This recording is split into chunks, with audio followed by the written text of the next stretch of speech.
Bienvenue dans cette série de podcasts consacrée à la santé du dirigeant, produite pour Massif Pro, la communauté. Diriger une entreprise est une aventure passionnante, mais derrière les décisions, les responsabilités et les défis du quotidien, il y a aussi un être humain. Un dirigeant qui doit prendre soin de son énergie, de son équilibre, de sa santé physique et mentale pour pouvoir continuer à avancer durablement. Au fil de ces 7 épisodes, nous allons explorer ensemble des sujets essentiels tels que le stress, la solitude du dirigeant, la santé physique, la santé psychique, l'équilibre entre vie professionnelle et vie personnelle, la prévention du burn-out ou encore la capacité à avancer malgré la peur. Je suis Astrid de Ballon, entrepreneure, conférencière et créatrice du fitness neuro-émotionnel. Depuis plus de 10 ans, j'accompagne des dirigeants, entrepreneurs et porteurs de projets à développer leur performance tout en préservant leur équilibre personnel. À travers cette série réalisée pour Massif Pro, la communauté, mon objectif est de vous transmettre des pistes de réflexion, des outils concrets et des clés de compréhension issues des neurosciences du comportement humain et de mon expérience de terrain auprès des entrepreneurs et des dirigeants. Dans cet épisode, nous allons parler de l'équilibre entre la performance, la santé, la vie professionnelle et la vie personnelle. Ce que veulent vraiment les dirigeants et les entrepreneurs que je rencontre, c'est tout réussir. Le business, la famille, le couple, la santé, tout.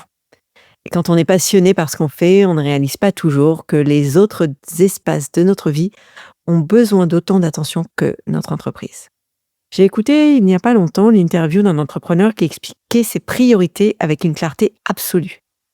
D'abord son business et ses projets, ensuite son corps parce que c'était directement lié à sa performance, et seulement après son couple. Il était persuadé de cet ordre-là jusqu'au jour où la carrière de sa femme a décollé.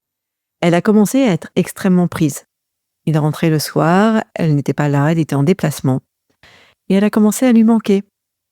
Et ce qu'il a réalisé surtout, c'est qu'il devenait moins créatif, moins inspiré, qu'il avait moins d'élan. Et que c'était son business, ses projets, qui étaient en train d'être déstabilisés. Ce qu'il croyait secondaire nourrissait directement ce qu'il croyait primaire. Et au fond, ce qui donnait du sens à tous ces projets, c'était l'amour et la connexion qu'il avait avec sa femme. Le problème, c'est qu'on ne se pose pas souvent la question de cet équilibre. On se dit, il faudrait que je passe un peu plus de temps avec mes enfants. Je sens bien que mon couple, c'est pas topissime en ce moment, mais ça va passer. Sauf que toutes les sphères de vie, exactement comme le business, demandent du temps, des pensées, de l'énergie pour rester équilibré. Et une sphère négligée finit toujours par créer un chaos. Et la gestion du chaos coûte toujours beaucoup plus cher que l'anticipation. Ce que je propose à mes clients, c'est un exercice très simple.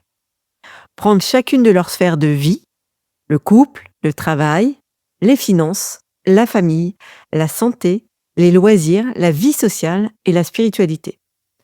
Et de noter entre 0 et 10 leur niveau de satisfaction dans chacun de ces espaces. Quand une catégorie importante tombe en dessous du 8, c'est un signal d'alarme. Il va falloir lui consacrer un peu plus de temps, de pensée et d'énergie avant que le déséquilibre ne devienne une crise. Ce qui est intéressant ensuite, c'est d'identifier ces 3 sphères prioritaires du moment. Parce qu'elles vont changer selon les périodes de vie. Quand on a grandi sa famille, ce n'est probablement pas le meilleur moment pour décider une méga croissance dans son business. On peut le faire, mais on risque de créer des tensions, de la frustration, un épuisement inutile. On confond souvent vitesse et précipitation. Un dirigeant, un entrepreneur est beaucoup plus performant quand il accepte de ralentir de temps en temps pour nourrir les espaces de vie qui comptent vraiment pour lui. Parce qu'il va se régénérer dans ces espaces. Et cette régénération va lui donner l'élan pour tout le reste. Et puis il y a une vérité que la science confirme et que j'ai envie de vous partager ici. Une étude de Harvard a suivi des centaines de personnes pendant plus de 80 ans pour répondre à une seule question. Qu'est-ce qui rend les gens heureux et en bonne santé sur le long terme? La réponse n'est ni la richesse, ni le succès, ni la notoriété. C'est la qualité des liens avec nos proches. Et Bronnie Ware, infirmière en soins palliatifs qui a recueilli les regrets des gens en fin de vie, rapporte que le 2e regret le plus fréquent est « j'aurais aimé ne pas avoir autant travaillé ». Ce qu'il y a de plus précieux pour un être humain, c'est d'aimer et d'être aimé. Et ça, il ne faut jamais l'oublier. À la fin de sa vie, c'est avec ses proches qu'on se retrouve. Si on n'a pas cultivé ces liens en chemin, on risque de le regretter. Ce n'est pas un jugement, c'est une invitation à choisir de manière consciente et intentionnelle comment on répartit son énergie. Parce qu'on a toujours le choix.